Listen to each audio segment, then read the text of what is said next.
Olá, a paz do Senhor Jesus, tudo bem?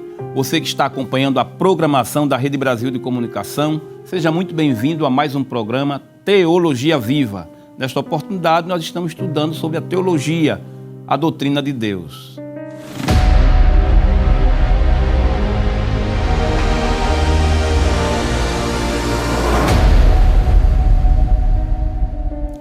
E no episódio de hoje queremos refletir o seguinte: por que Deus, sendo tão bom, permite tantas misérias e calamidades no mundo? Note que é um texto, um tema bem sugestivo, questionamentos que as pessoas fazem acerca da bondade e do poder de Deus.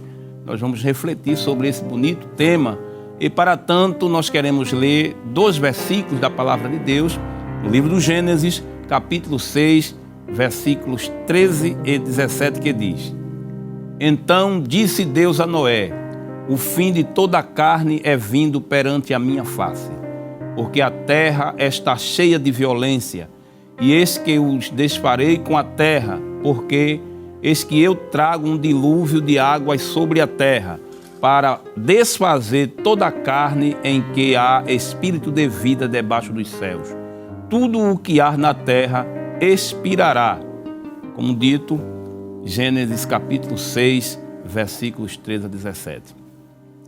Bem, meu querido telespectador, como a gente sempre diz, os nossos ilustres internautas, deixando de lado os fatos calamitosos que marcaram a história, que deixou um saldo de milhões de pessoas mortas, doentes e desabrigadas, e focando apenas aqueles relacionados ao terceiro milênio, podemos perceber quão grande sofrimento a humanidade vem enfrentando.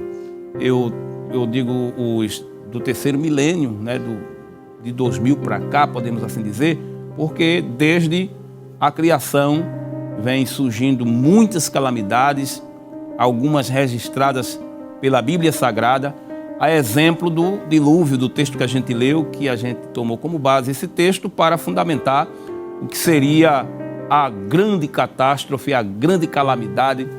Mas isso não quer dizer que se restringe apenas a esta. A Bíblia relata diversas outras calamidades, devastações que assolaram de fato a humanidade. Pois bem, desde os inocentes que morreram no maior ataque terrorista da história nos Estados Unidos da América, os irmãos vão lembrar, comecinho do milênio, 2001, como o tsunami da Indonésia em dezembro de 2004, foi notícia no mundo todo, o terremoto da China em 2008 e o grande terremoto do leste do Japão, esse também foi devastador em 2011. Estes eventos juntos deixaram mais de 300 mil mortos. Lembrando a você, ainda fatos bem recentes, a lembrar da crise sanitária e humanitária da Covid-19, bem recente, que calcula-se que entre 2020 e 2021 matou mais de 15 milhões de pessoas mundo afora. Bem, estas grandes mazelas sociais instigam o homem a questionar a respeito da natureza de Deus. Ou seja, como pode um Deus tão amoroso, tão bom, permitir que tamanhas calamidades aconteçam?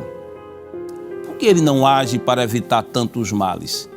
Aí alguém questiona, se ele pode, por que não faz? E se ele pode e não faz, como é possível entender que ele é um Deus bondoso? Perguntas como estas, que são feitas, obviamente, põem dúvida no caráter e na natureza de Deus.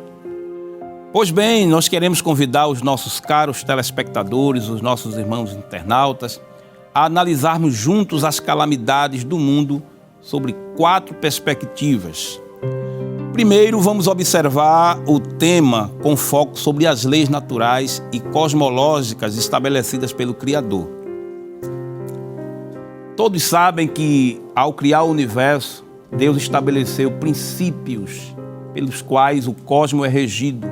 A Bíblia toda vai mostrar esses princípios, estas leis, capítulo 1 e 2 do livro do Gênesis, algumas passagens do livro de Jó, dos Salmos e até dos livros proféticos, apontam com detalhes algumas destas leis que o Criador estabeleceu para que o mundo, o universo, tivesse sincronismo, mobilidade, harmonia.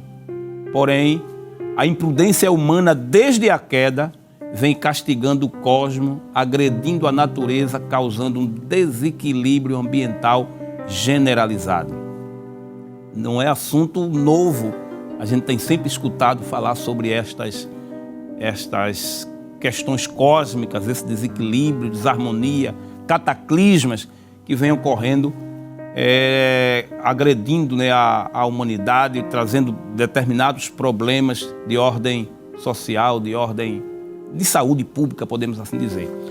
Bem, desde meados do século XIX, a temperatura dos oceanos e do ar, perto da superfície da Terra, que é chamado de aquecimento global, tem ganhado proporções exorbitantes. E por que eu estou falando isso? Porque é um dos assuntos bem pertinentes com relação às calamidades. A gente, por sinal, o Brasil está vivendo um desses momentos, né?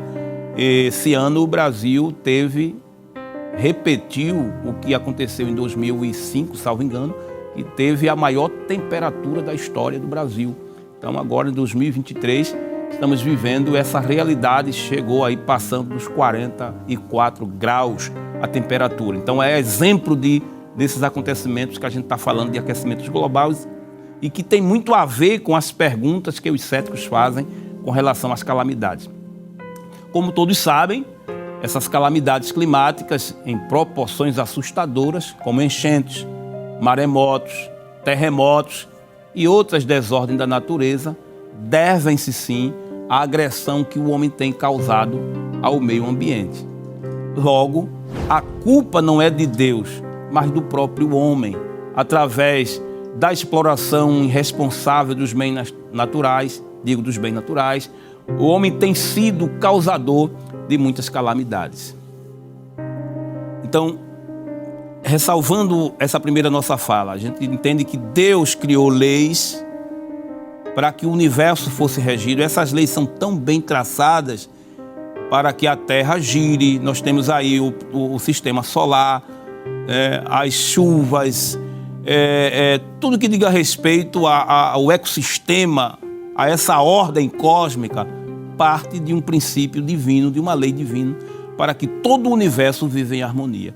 Aí a gente diz que o homem mexeu com essa estrutura de forma irresponsável e, claro, causou desordem ao universo.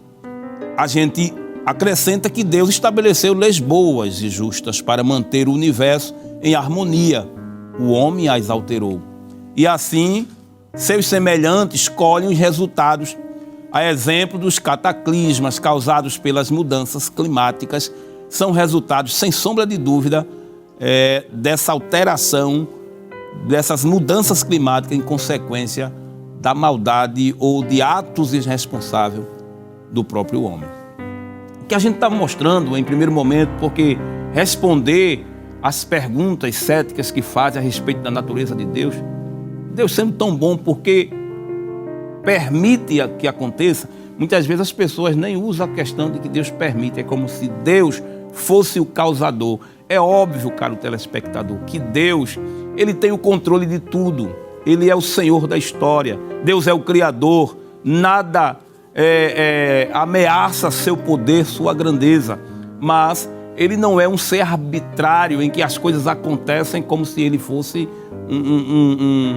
alguém com o controle remoto na mão e o universo respondesse àquilo que Ele coordenasse. Então Deus estabeleceu regras, leis, para que por si só a natureza e o universo, inclusive o homem, pudesse existir. Se o homem mexeu nessa estrutura, nessa lei, as leis, elas são absolutas, elas são prerrogativas absolutas de Deus. Se o homem mexe nessa estrutura, consequentemente, haverá resultados. Então, muitas catástrofes, muitas calamidades que o homem vem sofrendo ao ponto de causar mortes em proporções exorbitantes, são consequência da irreverência do homem em se tratando dessas leis que Deus estabeleceu. Um segundo lugar, para responder a pergunta como é que Deus, sendo bom, permite que aconteçam essas calamidades, é razoável estudar sobre elas, sobre as calamidades e o caráter de Deus, sob a visão de sua soberania. Ou seja, Deus tem autoridade suprema sobre sua criação. Ele é o Criador. Muito embora eu disse que ele não é um ser arbitrário, ele não age com arbitrariedade, mas se ele proteger ou destruir, ninguém pode acusá-lo de injustiça. Ninguém pode dizer que Deus é injusto, pois ele é soberano. Se ele é soberano, ele faz aquilo que ele bem quer. E é isso que declara o patriarca Jó no capítulo 9, o versículo 12, quando ele afirma, ele faz uma pergunta, diz que Deus faz, e quem pode perguntá-lo, o que fazes? Ora, se eu tenho alguma coisa, se algo é meu, então eu posso fazer disso o que bem quiser. Caro telespectador, se tiver um objeto, se tiver uma propriedade, pode vender, pode se desfazer, pode doar, porque exerce poder de domínio sobre determinadas coisas. Deus também é assim. Ele é soberano tanto quando faz, e ele é soberano quando deixa de fazer determinada coisa. O salmista disse, lá no Salmo de número 135, verso 6, a parte A, tudo que o Senhor quis, ele fez. Note bem que é tudo que ele quis. Então, o seu poder não é simplesmente uma ação poderosa, cega e arbitrária. Está atrelada ao seu querer. Tem coisas que Deus pode fazer, mas ele não quer fazer. Tem coisas que ele pode, ele quer, mas existem outras prerrogativas, outras questões que precisam ser colocadas para que a funcionalidade do seu poder e da sua bondade seja levada a efeito. Note bem que ele pode fazer todas as coisas, inclusive. Jó disse, bem sei eu que tudo podes e nenhum dos teus pensamentos podem ser impedidos. Jó 42, verso 2, bem conhecido o texto. Pois ele é todo poderoso. A gente sabe que esse é um atributo de Deus, a onipotência. Então, se Deus é onipotente, ele pode fazer absolutamente tudo, mas ele só faz quando quer, reitero, reafirmo. E isso não diminui em nada a sua natureza soberana, pois sempre há um propósito que nem sempre é claro ou concebível à mentalidade humana. Eu sei que muitas vezes, como seres humanos, a gente observa uma determinada coisa e a gente pergunta, por que Deus não fez? E às vezes até usamos a dizer, por que ele não fez desta forma? Ou porque ele deixou de fazer? Então tem momento que ele faz, tem momento que ele deixa de fazer. Ele é Deus, ele é soberano e isso é inquestionável. Nós, seres mortais, nunca temos o direito de questionar os atos da soberania de Deus. Pois bem, vocês lembram do acontecido do capítulo 3 de Daniel, quando Nabucodonosor chamou os 3 judeus, Sadraque, Mesaque e Abednego, na linguagem deles, que se recusaram a adorar os seus deuses, oferecendo-os a chance de se livrarem da fornalha de fogo ardente. Os irmãos devem lembrar qual foi a resposta que eles deram. Não necessitamos de te responder sobre este negócio. Eis que se o nosso Deus, a quem nós servimos, é quem nos pode livrar, ele nos livrará da fornalha de fogo ardente e da tua mão, ó rei. E, se não, fica sabendo, ó rei, que não serviremos a teus deuses, nem adoraremos a estátua de ouro que levantaste. Isso está em Daniel capítulo 3, versículos 16 a 18. O que na verdade os 3 jovens estavam dizendo é, Deus pode livrar-nos da tua mão, da fornalha de fogo. Agora, se ele não quiser, fica sabendo, ó rei, que nós não nos prostraremos aos teus pés. Querido, e repito, não adoremos aos pés dos teus deuses. Isso aqui aprendemos que os 3 jovens, eles reconheciam primeiro a soberania de Deus, eles reconheciam o poder de Deus, porque eles falaram que Deus poderia livrá-los, mas ele também reconhece o querer soberano do Senhor, pois eles disseram que se Deus não quiser livrar, está no querer dele, mas eles não deveriam prostrar-se àqueles ídolos. Esse deve ser o pensamento de coerência de todo crente salvo, se bem que, claro, todos os homens não têm esta compreensão com relação à natureza de Deus, com esses aspectos, principalmente de acontecimentos calamitosos, da dificuldade que os homens podem experimentar. Então, nós diríamos que a existência das calamidades não põe em xeque e nem confundem a bondade, o poder ou o querer de Deus. Antes, confirmam o que são chamados seus atributos soberanos.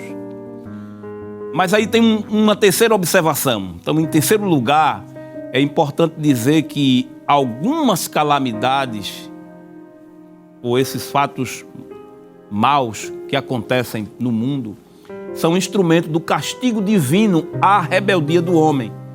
Desde os primórdios da raça humana, a presença do castigo de Deus de forma coletiva é constante. A exemplo, que é o mais evidente, que a gente inclusive falou no início dessa fala, seria o dilúvio. A maldade do homem acionou a ira de Deus a ponto de a terra sofrer uma enchente desproporcional, como é o caso do dilúvio. A gente vai ver isso tanto no capítulo de número 6, como no capítulo de número 7, mas especificamente o telespectador pode ler capítulo 7 e versículo 7. A Bíblia mostra que, por causa da idolatria e de outros pecados, Deus permitiu secas causticantes, enfermidades. Deus permitiu acontecer escassez de alimento, tempestades, destruição social e comunitária. Um dos acontecimentos, ou um dos fatos que corroboram, confirma isso, é a destruição de Sodoma e Gomorra. Deus destruiu todas aquelas cidades, não somente essas duas cidades, porque eram elas as que se destacavam, mas havia outras comunidades ao redor dessas duas cidades e foram destruídas, sem compaixão, porque ali estava a resposta de Deus. Quando a gente fala do dilúvio, como a gente mostrou a princípio, uma destruição que acabou com toda a raça humana, todo o gênero humano, com exceção aos que estavam na arca, de criança a idosos. É tão séria a gravidade que foi o dilúvio que, entendidos por alguns teólogos, a expressão de Pedro, quando diz que a terra que agora existe, é que a terra sofreu uma alteração, a topografia da terra foi alterada, então não houve compaixão. Deus falou que tinha se arrependido de ter criado o homem, e talvez seja esse um dos temas que a gente vai estudar no outro episódio, mas o que queremos mostrar aqui é que tanto a destruição do mundo através do dilúvio, como a destruição de Sodoma e Gomorra, como acontecimentos que a gente vê no livro de Levítico, no livro de Deuteronômio, nos livros proféticos, calamidades terríveis aconteceram em função da maldade do homem. Um dia, o povo de Israel estava sofrendo uma dessas horas difíceis, desses momentos difíceis de calamidade, estava vendo uma seca. E Davi percebeu que aquela seca ela era oriunda de alguma coisa sobrenatural, porque não era normal. E Davi pôs-se a orar, e a resposta de Deus foi que aquela seca era por conta de Saul. E olha que Saul já tinha morrido, mas a maldade de Saul tinha feito com que calamidades cósmicas viessem a acontecer. Parece ser uma coisa ilógica, mas nessa observação, algumas calamidades são consequência da maldade do homem. Basta ler Lamentações de Jeremias para ver como essas calamidades, elas acontecem, elas se constroem como um castigo àqueles que viram as costas para Deus. Na verdade, Deus não deixa de ser bom, mas é o homem que, sendo mau, atrai a justiça divina. Hoje não é diferente, meu caro telespectador. Não podemos generalizar, é claro, e dizer que todas as vezes que há uma calamidade é castigo divino, porque existem outros incidentes, outras particularidades que é preciso pontuar, que é preciso estudar, mas não podemos negar que muitas calamidades são consequência da maldade do homem, é uma resposta de Deus a maldade humana. Também não podemos negar, claro, que isso é um princípio da equidade divina. Não, os atributos de Deus funcionam nesse panorama, e a gente não pode negar que, infelizmente, os seus atributos não apenas beneficiam os homens, mas trazem consequência quando eles não estão de acordo com aquilo que o Senhor pré-estabeleceu. É interessante dizer que as calamidades, nesse caso, são consequenciais, ou seja, o próprio povo de Deus experimentou as calamidades, maldições, são chamadas de as maldições da aliança. Se vocês observarem isso no livro de Levítico, capítulo 26, Deuteronômio, capítulo 27 até o capítulo 30, nós vamos ver algumas dessas calamidades que vêm como consequência ao pecado de Israel. Na verdade, é o que chamaria de maldição, reitero, maldição da aliança, ou as maldições quando o pacto ele é ferido. Finalmente, as calamidades também podem ser analisadas como fenômenos escatológicos, pois tanto aquelas de ordens sociais como as climáticas aparecem inclusive no sermão profético como prenúncios da vinda de Jesus. Logo, devem acontecer, porque está ali indicando um sinal da vinda de Jesus. Um texto bíblico que nos convence que muitas catástrofes naturais se encaixam nesta observação se encontra no livro de Lucas, Evangelho de Cristo, escrito por Lucas, no capítulo 21, os versículos 25 e 26, ele diz: "E haverá sinais no sol, na lua e nas estrelas, e na terra, angústia das nações, em perplexidade pelo bramido do mar e das ondas. Homens desmaiando de terror, na expectação das coisas que sobrevirão ao mundo." Note bem que essas expressões se encaixam perfeitamente. Eu acredito que se a gente coloca esta profecia de Cristo diante da realidade dos tsunamis da ilha Sumatra no final do ano 2004, do desastre do grande terremoto do Japão, como a gente viu, de 2011, em outros acontecimentos climáticos, se encaixam perfeitamente. Não temos dúvida de que isso aponta para um sinal da vinda de Jesus. Então, nós queremos concluir afirmando que, conforme as observações postuladas, as calamidades que a humanidade enfrenta não contrariam a natureza de Deus. Ele é bom, Ele é poderoso, independentemente de todo o mal que vem acontecendo no mundo. Dentre essas observações feitas, muitas vezes, Deus usa a calamidade como uma forma de chamar pecadores ao arrependimento e de punir duramente aqueles que não aceitam o arrependimento. Depois vocês leem Êxodo capítulo 30, versículo 12, Levítico capítulo 26, versículo 21, Números capítulo 8, versículo 19, Josué capítulo 22, versículo 17, Provérbios 16, 24 e 16, e Eclesiastes capítulo 9, versículos 11 a 12. Estes textos dão um vislumbre, de como atuam as calamidades de Deus como instrumento do seu poder, da sua graça para atrair os pecadores ao arrependimento.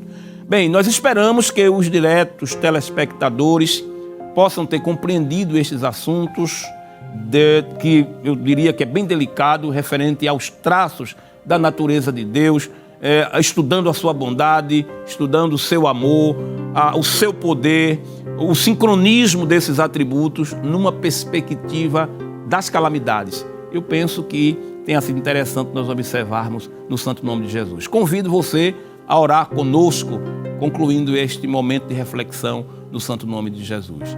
Querido Deus, Pai de nosso Senhor, nós te adoramos, nós te bendizemos pelo privilégio de estar cooperando com o pastor, presidente, juntamente com a equipe do Teologia Viva, que estas palavras e que o programa venha a alcançar vidas, trazendo esclarecimentos teológicos claros para que os teus servos continuem crescendo na graça e no conhecimento. Obrigado por tudo, Senhor, em nome de Jesus. Que a graça do Senhor Jesus, o amor de Deus, o nosso Pai, a comunhão e as consolações do Espírito Santo sejam com todos, desde agora e para sempre.